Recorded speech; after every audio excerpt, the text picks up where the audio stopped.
안녕하십니까. 반갑습니다. 유통관리사 2급 제1과목이죠. 유통물류 일반관리 오늘 그 첫 번째 시간인데요. 여러분, 유통관리사 2급은 총 90문항이에요. 아마 다 아실 겁니다, 여러분들. 그리고 평균 60점 이상이고요. 꽈락 40점 있어요. 오늘 첫 시간인데요, 여러분. 시험이 다 똑같아요, 대부분. 어떤 시험이냐면 자격증 시험은 그 학습 전략이 중요합니다, 무엇보다. 그래서 먼저 출제 유형과 학습 전략을 제가 여러분들에게 소개해 드릴 텐데요. 먼저 유통관리사 2급은 기본적인 지식을 묻는 그런 문제 유형들이 있습니다. 첫 번째,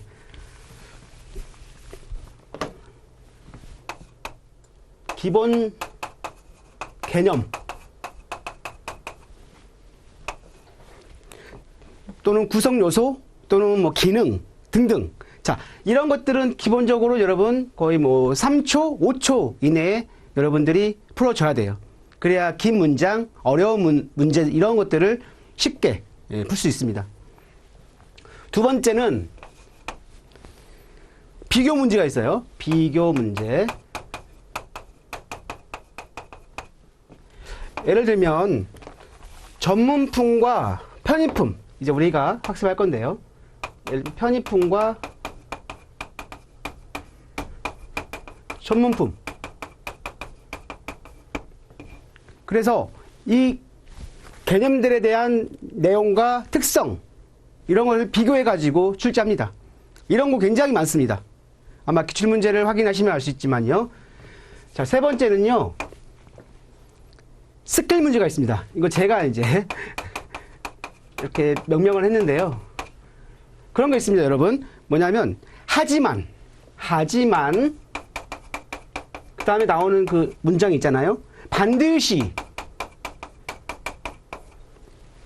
그리고 꼭 해야 한다, 하지만 또는 아니면 등등 이런 것들은 대부분 정답일 확률이 굉장히 높습니다. 예, 지금까지 문제를 보면요, 거의 이런 문제는 그 문구가, 이런 문구가 들어가면 기본적으로 대부분 정답이었어요. 그리고 네 번째, 여러분 상식 문제가 있습니다.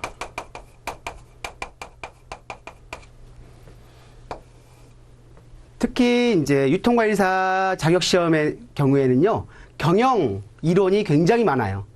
따라서 경영 관련 상식을 좀 많이 알고 있는 분이 유리합니다, 합격하기에. 그리고 최신 트렌드, 그리고 내가 생전에 보지 못했던, 책에 없던 그런 내용들이 나와요. 근데 이런 것들은요, 여러분들이 최대한 상식적으로, 합리적으로 여러분이 푸시면 돼요. 막 당하거나 어려워하지 마세요. 찍는다? 이런 표현도 하죠, 이제. 저도 그랬습니다. 저도 자격증 굉장히 많은데요. 이거 뭐, 가지고 있는 그런 상식적인 그런 생각으로 선택하면요, 정답일 경우가 많습니다. 그러니까 너무 어려워하지 마시고요. 그리고 이런 경우가 있는데, 전부 정답이 있어요. 그러니까 오리 문제죠, 오리 문제.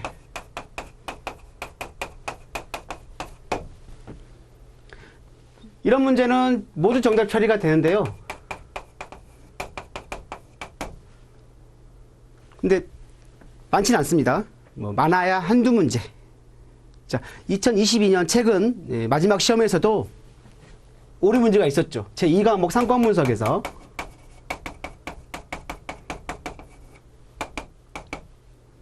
이제 물론 상권 분석도 제가 이제 수업을 하겠지만요. 그래서 벌써 여러분들은 이러한 기본적인 출제 유형을 알고 있어야 됩니다. 그리고 지금 이제 동영상 강의가 시작되는데요. 여러분, 완강을 하셔야 돼요. 자, 여러분들.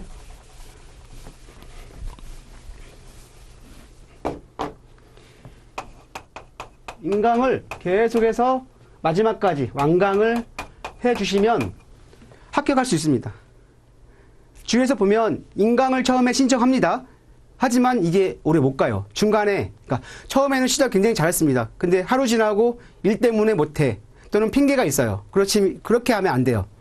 그래서 이건 정확하지는 않지만 인강을 완강할 확률이 거의 뭐 한 20% 정도 이렇다고 합니다. 책을 뭐 자료 조사해 보니까. 그러니까 여러분들 좀 어렵더라도 이게 단기간에 여러분 합격해야 하잖아요. 우리가 효율적으로 학습을 해가지고 합격을 해야 되기 때문에 인강을 듣고 복습을 주로 해주시는 게 좋습니다.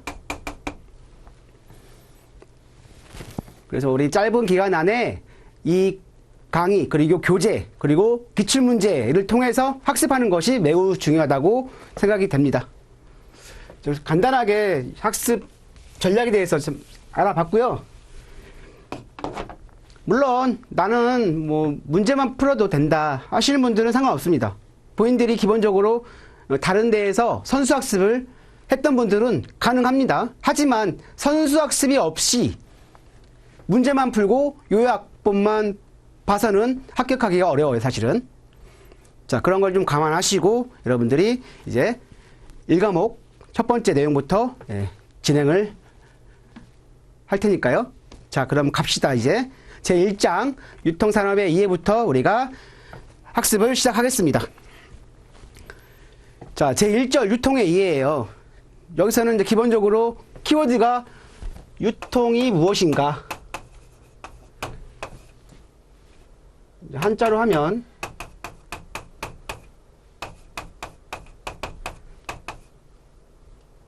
네, 이거죠. 흐를 유자의 통할 통해예요. 그러니까 거침없이 흘러서 통한다는 뜻이에요. 이해 안 되시죠? 한자로는. 그래서 이제 그림으로 약간 표현을 해볼게요. 자, 우리 기본적으로 생산자가 있죠. 제품을 만드는 메이커라고 합니다. 메이커. 그 생산자부터 시작하지만 사실 여러분 그 전 단계에 원자재 공급업자가 있죠. 자, 이것을 우리가 서플라이라고 하죠. 공급업자. 자, 생산자와 소비자가 있죠. 자, 생산자와 소비자는 어떻습니까? 저기 멀리 떨어져 있죠. 인격이에요. 격자지간. 사이뜰 격자의 한자로. 참고로 한자를 많이 아시면 단어 이해하는 데 도움이 꽤 됩니다. 이 중간에 누가 있습니까? 중간에 도매와 소매가 있죠. 그래서 생산자로부터 소비자까지 흐르는 이런 방향에서의 방향으로 이루어진 것들이 있는데요. 뭐냐 하면 바로 재화죠. 재화와 서비스. 자, 소비자에서 생산자로는 어떠한 것들이 있을까요? 뭐 화폐, 결제, 대금 결제라고 할 수 있겠죠. 그리고 소비자의 정보. 자, 이것들은 나중에 또 관련 챕터에서 전방 흐름, 뭐 후방 흐름, 양방 흐름 해가지고요. 우리가 또 학습을 하게 됩니다. 그래서 먼저 기본적으로 유통은 이거예요. 생산자와 소비자를 연결해주는 가교 역할.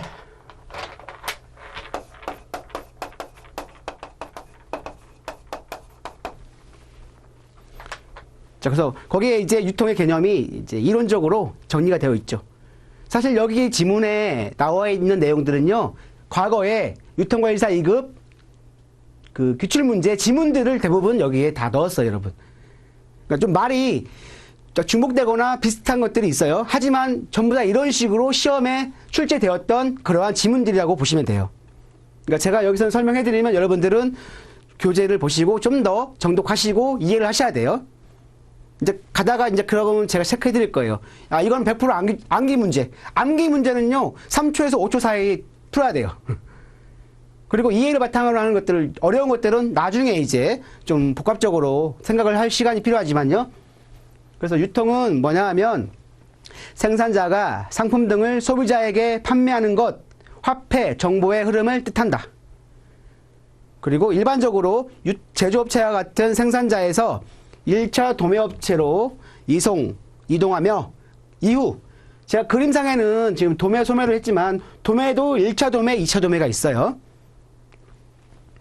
그래서 그 후에 2차 도매업자, 소매업자를 거쳐서 소비자에게 최종적으로 전달되는 것이 바로 유통이다. 그래서 넓은 의미의 유통이 무엇이냐? 광의의 의미죠.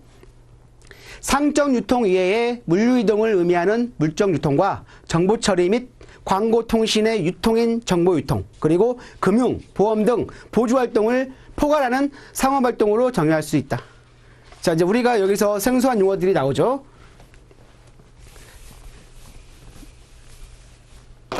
자, 기능들 세 가지가 나옵니다, 여기서. 첫 번째, 상류라고 합니다. 그리고 두 번째, 물류. 세 번째, 조성 기능 나오죠. 지원 기능이다. 이렇게 이해하시면 됩니다. 자, 여러분, 한 페이지 넘겨보세요. 그러면 그 네 번째에 상적 유통은 나오죠. 상적 유통은 생산자로부터 소비자로 소유권이 이전되는 것으로 매매 거래를 중심으로 하는 활동이다. 자, 상류는요, 상적 유통의 줄임말이에요. 상적 유통의 줄임말. 그래서 소유권 이전 기능을 우리가 상류라고 합니다. 자, 이걸 누가 어떤 방식으로? 매매. 매매는 구매, 판매, 구매겠죠? 판매, 구매. 그래서 상적 유통업으로는 도매, 소매, 중개업, 대리업, 무역업 등이 있습니다. 여러분, 무역은 뭡니까? 트레이드죠. 국가 간에 물건을 교환한 거잖아요. 상품을 교환하거나 서비스를 교환하잖아요. 어때요? 상거래가 발생하는 것이잖아요. 그래서 무역업도 상적 유통에 해당한다. 두 번째, 물류예요. 이거는 물적 유통의 줄임말이죠. 자, 물류예요. 상류가 발생하면 그 이후에 발생하는 활동이 있습니다. 상적 유통에 의해서 수반되는 상품의 물리적 이동 과정에서 시간적, 장소적 효용을 창출하는 활동. 뭐가 있습니까?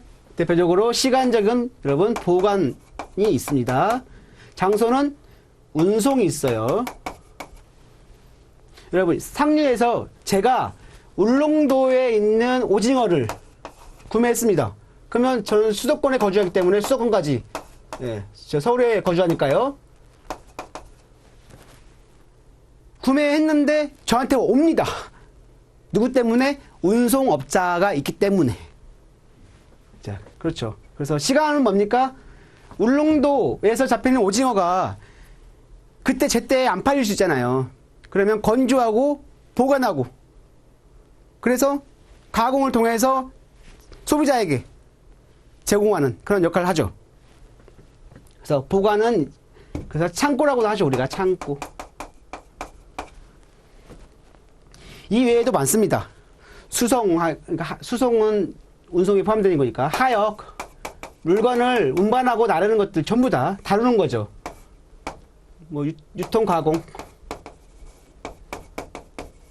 등등등. 그래서 물적 유통 산업으로는 운송업, 보관 창고업, 하역업, 포장업, 유통 가공업 등이 있다. 세 번째, 유통 조성 기능이에요. 그러니까 상류와 물류가 이제 원활하게 돌아갈 수 있도록 뒷받침해주는 역할이에요. 쉽게 얘기하면. 특히 금융, 자금을 융통한다예요. 금융. 보험은 이연부담이에요. 상품의 파손이라든지 도난이라든지 이렇게 사고 이런 거에 예방해서 가입하는 것이죠. 이연부담.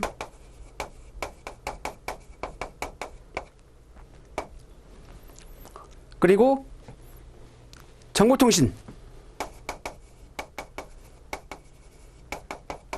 소비자들의 심리라든지 소비자들의 정보를 분석해가지고 소비자들에게 재판매를 하는 그런 기법들, 그런 업자들이 있어요. 그리고 표준화. 단위를 표준화하거나 규격을 표준화하거나. 뒤에 보면 또 유사한 내용이 중복되는데요. 여러분, 우리 마트에 가면 돼지고기 한 근에 얼마 이렇게 나오잖아요. 돼지고기 한 근에 10,000원 이렇게 하면 어떻게 됩니까? 한 근이라는 거래 단위가 표준이 되는 거고요. 가격 10,000원이 지불 단위가 되는 거예요. 그래야 이게 상류가 물류가 원활하게 이루어집니다. 서로 그러한 조건이 없는 상황에서 매매가 되겠습니까? 그럼 매우 복잡하겠죠. 그래서 상류와 물류가 원활하게 돌아가도록 도와주는 그러한 기능, 조성 기능이죠. 자, 이거 굉장히 중요합니다, 여러분. 이 내용은 시험에 거의 나온다고 보시면 돼요. 그러니까 꼭 이렇게 나오는 게 아니라 이걸 풀어서 문제가 출제되는 것이죠. 자, 그래서 특히 여러분들 기본적으로 유통의 기본적인 개념과 기능 세 가지를 꼭 기억하시기 바랍니다. 그 표에는요, 유통기관의 역할인데요. 그래서 이런 유통기관들이 도소매상 유통기관들이 수집을 하고 중개를 하고 분산을 한다는 얘기예요. 여러분 잘 알고 있는 뭐 가락동에 가면 도매시장 있잖아요. 도매시장은 저기 산지에 있는 상품들을 가져오는 수집상들에게 받습니다. 그래서 중개하면서 소비지에 있는 또 대형 마트라든지 소매상에게 또 넘겨요. 그래서 수집, 중개, 분산 기간이 있다. 이 세 가지도 여러분 용어적인 측면에서 좀 접근을 할 필요가 있어요. 수집하고 중개하고 분산시키는 특히 유통기구는 세 가지의 큰 역할이 있습니다. 자, 간단하게 이 개념과 기능을 좀 살펴봤고요. 그럼 두 번째, 유통의 기능. 자, 이미 설명했습니다. 그래서 이 내용은 여러분이 이제 정독하시면서 복습하시면 돼요. 자, 먼저 볼게요. 첫 번째, 사회적 불일치 극복. 인격적 통일 기능이에요. 그러니까 사람과 사람 사이, 그러니까 그게 아니죠. 생산자와 소비자 사이에는 사회적인 그런 거리가 있어요. 우리가 이걸 인격적 거리라고 합니다. 그래서 생산과 소비자가 별도로 존재하잖아요. 그래서 이러한 생산과 소비에서 발생하는 사회적인 간격을 해소시켜준다. 그래서 아까 말씀드렸듯이 내가 저기 해남에서 고구마를 먹고 싶은데 내가 갈 수가 없잖아. 그럼 누가 합니까? 산집의 수집에서 수집상들이 여기 가락동 시장으로 보냅니다. 그러면 가락동 시장에서 소비지로 보내요. 중개하잖아요. 그렇죠? 내가 가지지 못한 해남 고구마를 중간에서 대신 그 괴리를 극복해 준다는 것이죠. 두 번째 보관 기능, 아까 제가 했었죠? 보관, 시간적 기능이에요. 그래서 그러니까 생산 시점에서 소비 시점까지 저장함으로써 상품의 효용 가치를 창조하는 것이다.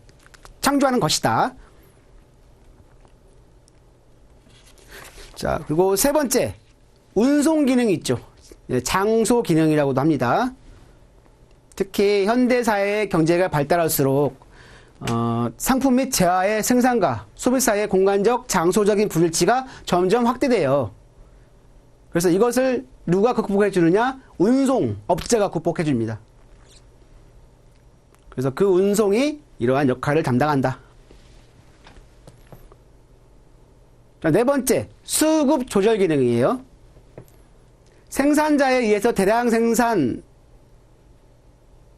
되지만요, 고객이나 소비자는 어떻습니까? 소량으로 구매하잖아요. 그래서 유통 경로상의 수집과 분배 활동을 통해서 생산량과 소비량의 양적 통일 기능이 필요하다.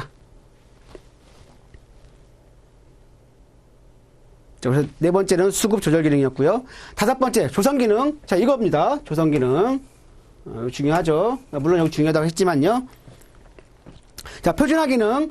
수요와 공급의 품질적인 차이를 조절하여 거래 과정에서 거래 단위, 그리고 가격, 지불 조건 등을 표준화시킨다. 그러니까 조성 기능은 거래의 효율화를 위해서 꼭 필요한 그러한 기능이에요. 그러니까 주 기능은 아니에요. 그러니까 보조 기능, 지원 기능 이렇게 표현하죠. 고기 한 근에 10,000원.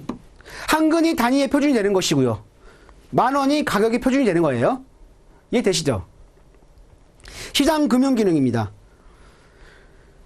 그리고 생산자와 소비자 간의 경제적 격리가 클수록 상품 이전과 화폐 이전 간의 모순이 격화되어서 마케팅의 비원활화가 발생되는 것을 방지하기 위한 기능이에요. 생산자와 소비자의 원활한 그런 마케팅 기능을 도모시켜주는 기능. 금융, 뭐냐면 자금이 필요한 사람에게 융통해준다라는 거예요. 그래서 줄여가지고 금융이에요. 세 번째, 시장 정보 기능.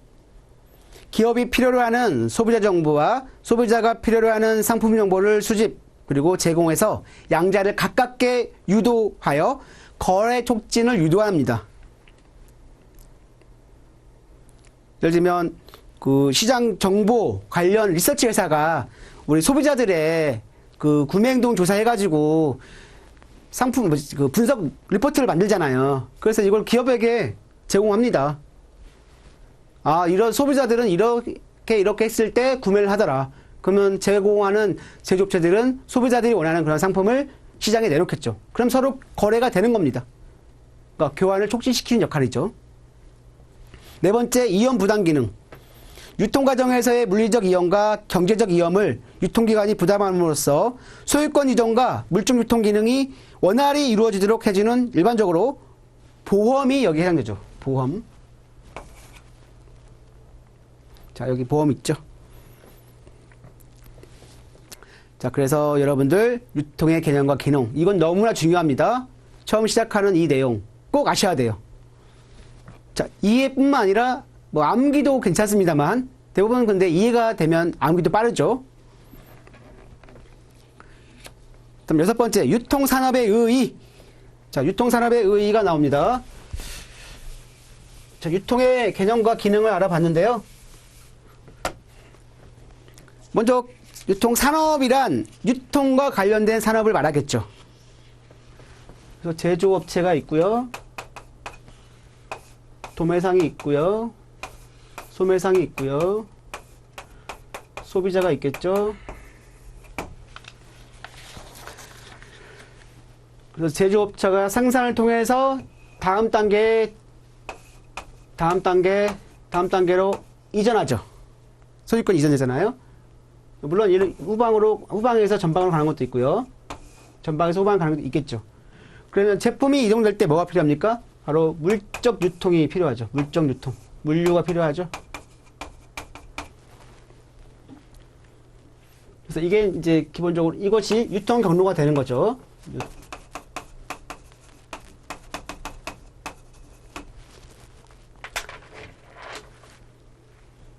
그래서 이것이 하나의 유통산업이 되는 거죠. 유통산업.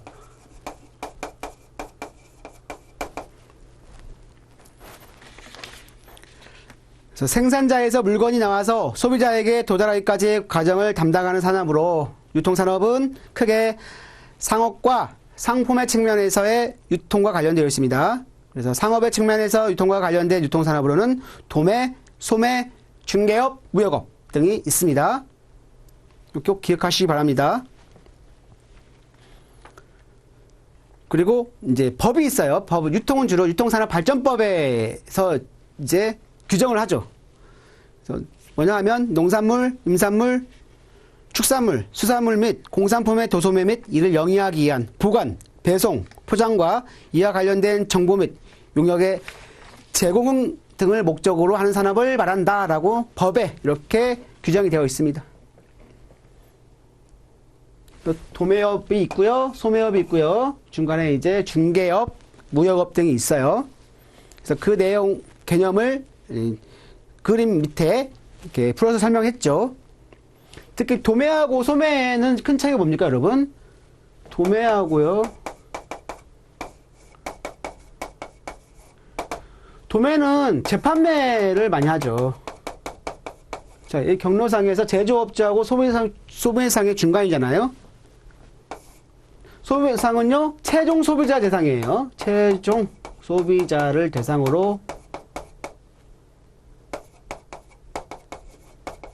판매하는 것이죠. 그래서 도매는 약간 이제 산업 유통업체들이 많죠. 산업 유통업자라고도 하는데요.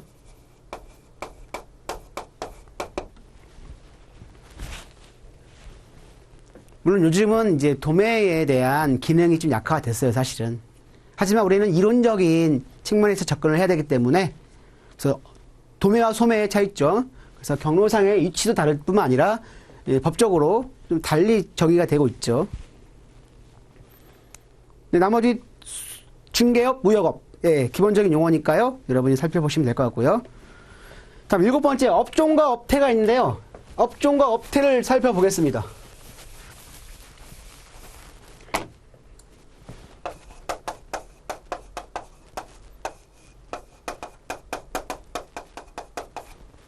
너무 길죠?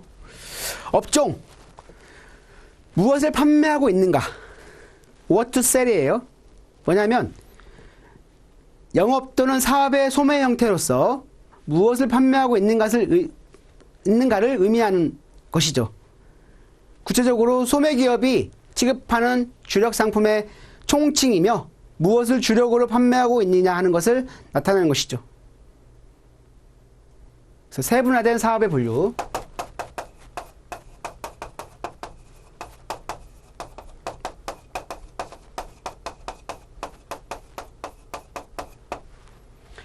업태는 뭐냐 하면 어떠한 방식으로, 어떠한 방법으로 판매하고 있는가예요. 그래서 한국표준산업분류상 영업의 종류 중 대분류에 속하는 것으로서 가격대와 지파 형식으로 기업을 분류하는 것입니다. 그래서 여기는 어떠한 방법으로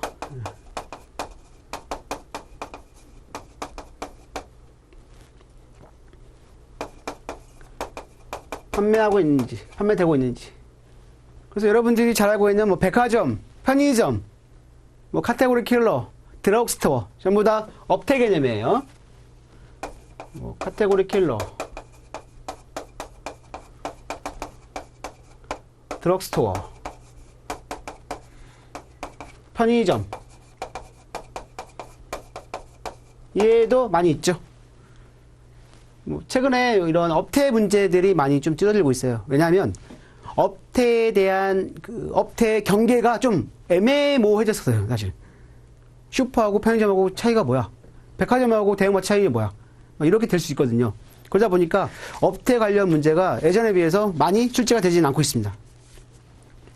자, 한 장 넘기시면 그래서 표가 나와 있어요. 업종과 업태 비교가 되어 있죠. 자, 그래서 업종은 상품을 만드는 방법을 중심으로 한 분류예요. 업태는 상품의 사용 방법을 중심으로 한 분류입니다. 그래서 업종은 무엇을 파는가?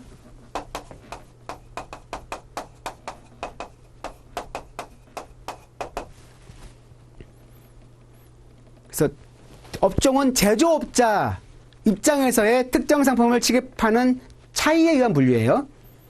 업태는 소비자 라이프 스타일의 다양한 변화에 대응한 판매 방법의 유형에 의한 분류입니다.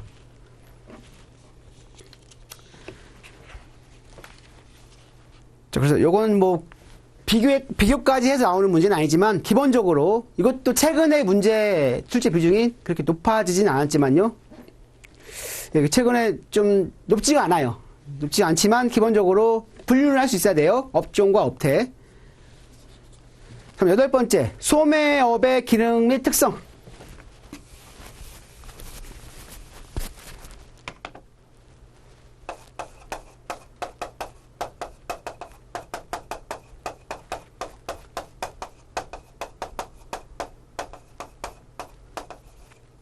특성. 이 지금 나와 있는 8가지 있잖아요. 이것 전부 다 기출문제 지문이에요. 근데 이것도 2020년 이후에 문제가 출제가 좀 많이 안 된 편인데 그렇긴 하지만 혹시 모릅니다. 그래서 기본적으로 정리를 하자면 소매상의 기능은 뭐냐면 기본적으로 우리가 위치가 어떻게 되죠? 소매상이 여기죠. 이제 제가 이거 제조니까 도매, 소매, 소비자. 소매상은 우리가 알고 있는 점포를 가지고, 물론 무점포도 있지만, 무점포 소매업이 있지만, 우리에게 뭔가 큰 역할을 해주는 그러한 소매상들이 많죠. 뭐냐 하면, 올바른 상품과 용역을 제공합니다. 두 번째는 구색을 갖추고, 소비자들이 원하는 상품을 제공해 줍니다. 구색 갖춤, 이게 가장 큰 특징이에요.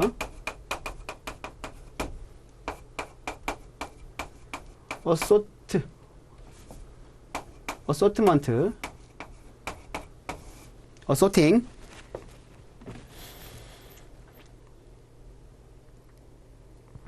그리고 상품 정보, 유행 정보, 생활 정보. 자, 이런 것들을 제공해 주고요. 쇼핑의 장소, 그리고 즐거움의 편의 제공까지. 그래서 여러분 1번부터 8번까지 제가 지금 이렇게 제가 구두로 지금 얘기를 했습니다. 그래서 여러분들은 요 8번에 나와 있는 요 기능과 특성, 지문들 1번부터 8번까지 정독하셔야 돼요. 그래서 최근에 문제 나온 적 없지만 그래도 여러분들 근데 읽어보면 또 비슷한 말들이 좀 많아요. 그래서 이걸 제가 뭐 요약을 하려고 했지만 사실 한번 읽어보면서 아 이렇게 지문이 출제되는구나. 그러니까 같은 말이어도 약간 비슷하게 유사하게 바꿉니다. 그러다 보니까 여러분들이 지문을 가지고 훈련을 하셔야 돼요. 다음 9번째 소매업태 분류. 제가 아까 말씀드렸지만 업태가 요즘 경계가 애매모호해져 가지고요. 업태에 대한 문제가 많이 출제가 안 되고 있습니다. 그래서 분류 이렇게 나와 있는데 그건 중요하지 않고요. 바로 여러분들 10번에 나와 있는 소매업태별 특징. 이 내용을 볼게요. 10번.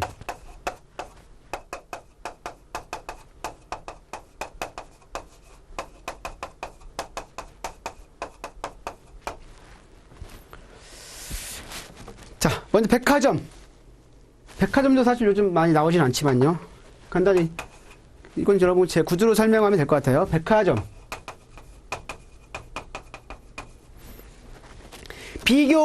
비교하고 구매한 제품이 있어요. 선매품 중심의 생활 필수품, 전문품에 이르기까지 다양한 제품, 다양한 상품 계열을 지급하는 그런 업태죠. 이거 디귿번에 나와 있는 특약 매입이 있어요. 특징이니까요. 이거 좀 알아주세요. 특약 매입. 대규모 유통업자가 매입한 상품 중에 판매되지 않은 상품을 반품할 수 있는 조건으로 납품업자로부터 상품을 외상 매입하고 상품 판매 후 수수료를 공제한 상품 판매 대금을 납품업자에게 지급하는 형태의 거래로 신제품이나 고가의 제품인 경우 주로 이용하는 방식입니다. 자, 특약 매입에 대해서 여러분 좀 체크를 해주시고요. 나머지는 여러분 중요한 게 없습니다. 아니, 죄송하지만 이런 문제들은 기출문제를 통해서 확인하면 돼요. 그래서 그 다음에 나와 있는 전문점, 할인점, 편의점, 카테고리 킬러, 회원제 도매클럽. 자, 여기까지 다 여러분들 중요하지만요. 이건 사실 시간 대비 이게 효율이 별로 없어요. 문제가 많이 요즘 출제가 되지 않고 있고요. 기출문제 확인을 통해서 해결하면 됩니다. 자, 기출문제 확인.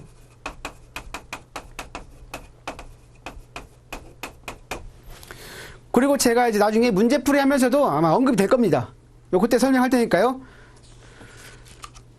그래서 저기 7번에 나와 있는 회원제 도매클럽 한번 보세요, 여러분. 회원제. 왜냐면 이건 좀 요즘에 최근에 여러분 코스트코 또는 이마트, 트레이더스 같은 그런 업체들이 있기 때문에 간략하게 설명하고 마무리 지으겠습니다.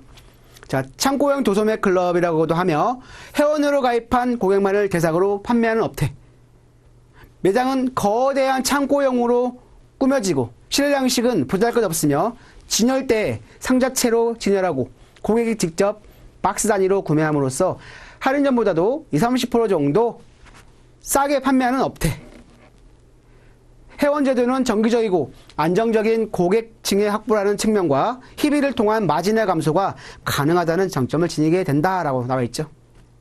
예, 최근에 코코라든지 코스트코, 이마트, 트레이더스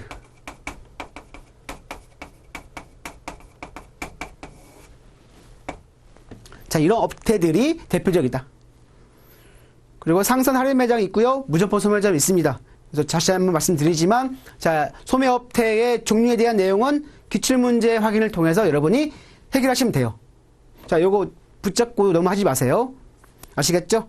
자, 그러면 이번 차시는 여기까지 하고 마무리하겠습니다.